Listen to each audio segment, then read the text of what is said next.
We're joined today by entrepreneur Hugh Osmond. Hugh famously ran Pizza Express in the 1990s, floating the business and expanding to more than 200 restaurants. He then launched Punch Taverns, which became one of Britain's largest pub chains, and later investment group Sun Capital Partners. Hugh remains immersed in the world of hospitality and has been a champion for the industry during the pandemic. Thank you for joining us, Hugh. Morning. Let's start with a snapshot of where we are now. Earlier this year, you described your shock at the mess on the high street. You said, "I have never, ever seen this level of devastation to shops, hairdressers, cafes, pubs, bars, so many closed places that will not reopen when lockdown ends." How dire is the situation as things stand now? Well, I think it's one of the things that will come into focus as we move through the pandemic, that there was a problem with the high street anyway, as most people will appreciate, because of the challenge of online, because rents had risen so fast, because of the inequality of rates for physical buildings that sold things versus online. There was an underlying problem that had been gathering momentum before the pandemic, and then when you add on to it the forced closure, for very extended periods, that actually just tipped the whole thing over the edge. And so I think what you've got now is closures that, yes, until things change quite radically, are in danger of being long term. I mean, they won't be forever, because there is always some kind of entrepreneurial spirit that revives the high street. But I think it's a very serious issue. If you travel around the country, the number of, as I said, shops, hairdressers, all sorts that have closed. We don't have a scale of the problem. We don't know. Are there any? I haven't seen the reported numbers. I mean, I've been on the street because we are thankfully looking for new premises to open new hospitality venues. So we're determined to be one of the groups that succeeds out of this and does revive the high street and add new things that people want to go to, because it is actually essential in any community that there are places for people to go. You cannot have towns where people just live in their houses and use them to sleep. That would be absolutely terrible for people's health and for their mental health. And people are social beings, so they always have had places to go, whether it's market stalls, fairs, events, shops, pubs, restaurants more modernly. It is critical if you want a community, as opposed to just a collection of people who don't talk to each other, that you have places for them to go. And, for the last few hundred years, that place has been on the high street. Say, not just hospitality venues, but, you go to markets, you go to shops, you go and talk to people, you meet people. And that way you feel you have a community that is cohesive, that is actually fun, that's where people support each other, they meet each other, they meet, whether it's for coffees or beers or just out shopping. It is essential. And I think the aftermath of the pandemic, it will become clear that the high street is in very, very bad shape, and that will be a long-term after effect that wasn't purely down to the pandemic, but largely down to the response to the pandemic. And it'll be serious, and it'll take a long time to work through. And I mean, can you see a picture of the high street? We don't know how long this pandemic, or the measures that we use to try and control the pandemic, how long that's going to continue. But can you what do you picture in a worst case scenario? Well, the worst case scenario is that you see a lot of boarded up shops and restaurants and pubs on the high street for many years. But these things are not set in stone. On the other hand, if you're more optimistic, and I do like to be glass half full as well, this could be the wake-up call for government that the high street was going very wrong, and that the rates and rent and general property regime had got seriously out of whack and was very skewed against physical operators compared to the online operators. And so it could actually be a wake-up call, and that they reform things like the rate system. They've already, to be fair, made a very useful change, which didn't get a huge amount of publicity, to the planning. So it's much easier to change from retail to hospitality to other types of use. We're already making use of that. So they have responded in that way. So it could go either way. It's not set in stone. In the worst case scenario, this pandemic will be the final thing that tips a lot of retail hospitality over the edge, and you're going to see boarded up shops for years. In the best case scenario, it sends such a strong signal to government that they say, wow, we really do now need to do something about rates and property. And it leads to a kickstart that revives the high street. If the government, perhaps can't measure the mental health and how we need to socialise, does that also impact on the Treasury and on, what they can collect in revenue? Is it more efficient or effective for them to keep the high street open? Or, is there an inevitability about the online presence that just grows and they could collect revenue from that? I'm just sort of looking at it from a... Well, as you know, rates are the kind of major way of financing the local authorities. That's where the problem is, rather than central government. And in the absence of that rates income, local authority funding will need a kind of root and branch reformation, which, if rate income has vanished, will ultimately come back to the Treasury, of course. So it is a very, very serious issue. It's how do you fund local services? And we are going to find in the short term that they've reaped the whirlwind on that. These measures that have put so much on the high street out of business are going to absolutely slash local authority funding, and that problem is coming down the pipe towards the Treasury at 100 miles an hour. So yes, there will be a massive issue on this. Things have changed sort of since earlier this year. We're now in winter. And it's always the busiest time for the NHS. And we've also got the new strain, Omicron. Can you see things improving at any point soon? Do you think things will shift for the high street? For the high street, well... Or hospitality? Obviously, the timing of the Omicron measures has been very poor for hospitality and for retailers in the run-up to Christmas. How much impact I know it's hard to measure these things, they're not quantifiable easily, but how much impact has it had? We sort of jumped, didn't we? We looked at this in the worst case scenario, didn't we? And what do you think about that? We're always going to have new variants, as you know. Yeah, you were going to have new variants, and you are going to have to live with new variants, because this thing could go on for years. Hopefully it won't, but it could easily go on for years.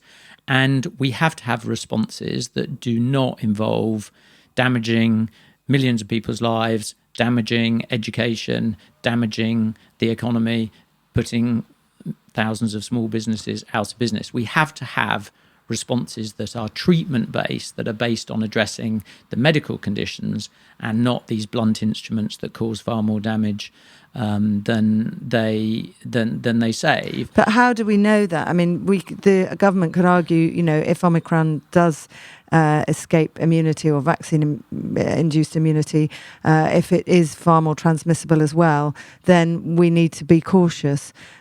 Surely, that is a sensible thing to do, given that we don't know. We may have variants all the time and we don't jump on every single one. But this one, they took those measures in case it was more deadly or more transmississible. First, let's say that I think... What else could they do? I think that the health minister himself it was at House of Commons yesterday or the day before, saying that out of the 336 cases identified in the UK so far, not a single one of those that they had identified had even ended up in hospital. So I think, let's not panic about Omicron. All the signs are it is very much less severe than the original disease. Certainly, it is highly unlikely it is more severe, and therefore 18 months in, we simply have to find responses that do not cause all this other collateral damage. It is quite easy to focus on 20 deaths a day or 100 deaths a day and find this extremely worrying.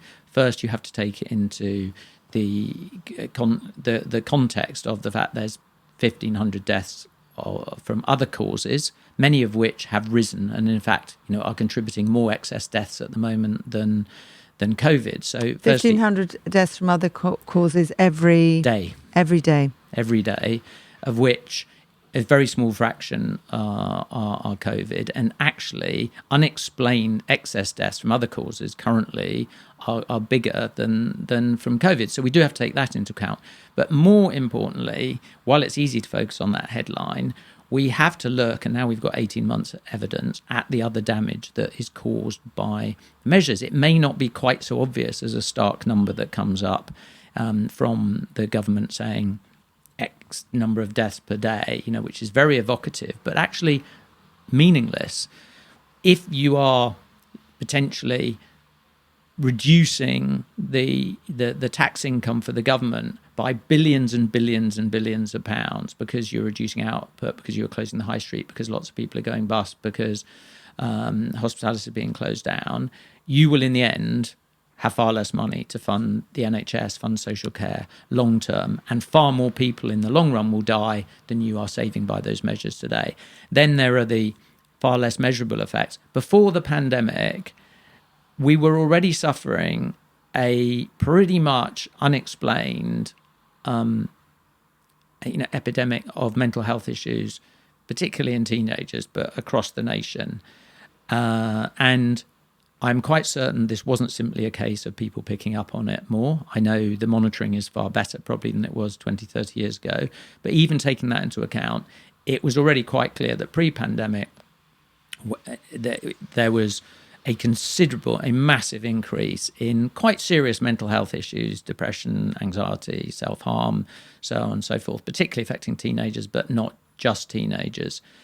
And there are many theories around this from social media and lots of others, increased pressures and complexity of the modern world. People were not understanding it. The schools don't understand it. The world's leading experts don't really understand the causes. But that was already happening. And again, absolutely without a shadow of a doubt, looking at all the statistics produced by ONS, by the NHS, there's been a further massive increase in these kind of mental health problems, serious mental health problems, incidents of depression, anxiety, and more serious. 1.5 million young people are waiting for exactly. Now mental health treatment. That is young people under 20. They're going to have mental health issues, many of which are directly attributable to COVID measures. How long will they last? Will this affect them for the rest of their lives? If a young person who's 15 today has mental health issues that were either created or seriously exacerbated by the anti-COVID measures, and that affects the next 50 years of their life, we should be taking that pretty seriously, I think. If it affects the next year of their life, we should be taking it pretty seriously. Similarly, if their education was damaged and as a result it affects their entire career, we have to take that into account as compared to just a bald number of deaths published by it. The deaths seem shocking, and in no way can you translate what I'm saying in the fact that I don't care about people dying. No. But you have to weigh the balance of a young person of 12 or 15 or 18 who suffers damage to their education, their mental health that lasts years and years and years. You do have to set that against the easy to count measure of a death. Because mental ill health and material wealth are also deadly long term, aren't they? Yeah, we know that from recessions and from lots of data on that. Why do you think those harms are not put into the pot, to the mix, when looking at our COVID response? I think it's very easy to get involved in a groupthink mentality, and people reacting to crises have a tendency to just kind of focus on narrowly because from an evolutionary standpoint, that would make perfect sense. Are we still in a crisis, do you think? No, I don't think we are in a crisis, but I think that kind of crisis thinking, pervades. And we're still in an emergency situation with the government response. The government still has its emergency powers, and we're still deploying those. So do you think that's appropriate? No, I don't think it's appropriate at all. When you look on the street in hospitality, and bear in mind, I'm being in the business, I'm out and about a lot.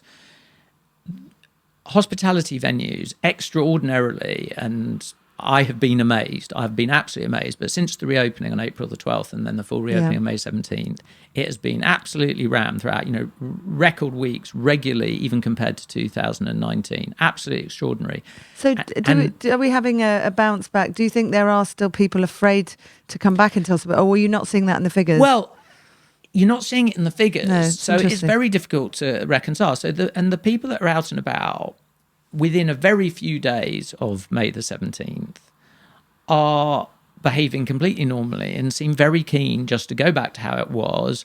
There's remarkably little, desire to wear masks. The number of questions you get about what COVID measures you're taking from people who are actually out and about, you never, ever hear those questions. So the people that are out and about, and as I say, this is record numbers even compared to 2019, they, and largely young people, but not exclusively, they are all just keen to be out and seem to want to carry on. And there is absolutely no sign whatsoever that they're even interested in the continuation of the pandemic or, the threat of the virus or that. So obviously there is a group of people, I guess the ones that we're not seeing, who must be still wanting to work from home and still fearful. But I suspect there's an undue concentration in the sort of people that run the civil service and government that is not necessarily representative of this wider population. And therefore, they've got in a kind of bunker where COVID is still this massive threat. And it's like, Plato in the cave, they think the shadows on the wall are reality, and they don't realise that the shadows are just shadows from the kind of sunny outside world, where in reality, people are having a nice time and not caring about COVID. They would say, look, we need to mitigate against death. I know, you said we must care about all deaths, whatever. So if, you say people aren't particularly keen to wear masks, but, what's a mask in a shop or in a restaurant? What's the harm in that? Well, look, personally, I'm not going to. Interestingly, I think there was in 1918 or thereabouts, there was an incident between a mask wearer and an anti-mask wearer on the streets of San Francisco, which led to, I can't remember which one of them drew a gun and shot the other one. Really? How interesting. So this is not a new, it's not a new thing, mask, anti-mask. I personally myself am not going to die in a ditch about masks, but I don't think they're a very nice thing. I think particularly for young people and children, I think they kind of send a hostile signal of everyone's a potential disease carrier, and I don't think it's good for children in terms of reading facial expression, development. A lot of people are more dependent on lip reading. They realize, I don't think they're a very nice, good thing. They sort of cut through the social structure. Yes, I think it's quite a sort of hostile, horror movie type thing. So I don't really like them. I probably don't think from the studies they do very much at all, which was actually the accepted thinking by the WHO. Community-based mask wearing as opposed to the lab-based... Community-based mask wearing of cloth and mask, or even decent masks, not very well fitted, I suspect from the wider studies don't do very much good. I think you'd have to wash. It's not really feasible. You have to wash your hands every 3 hours and then put them in a... I'm not sure how many teenagers do that at school, whether it's even feasible too, but so I suspect it's kind of... I suspect it's virtue signalling really rather than a genuine... medical measure. But I don't, say mask would not be my die in a ditch point, because then I think the signal is wrong. I think the general, mandating people to do anything that you absolutely don't have to is a bad idea, because I think the more you move towards that, the more you move towards a tendency of the state thinking it tells people what to do. But masks of themselves are not my biggest bugbear. Vaccine passports, for example, regardless of the fact of whether I approve of vaccination, a passport where you say you are forcing somebody to have a medical procedure, that flies in the face of every ethic I ever learned in medicine, back in 1980 when I first started. You trained in as a doctor or did medicine at Oxford University.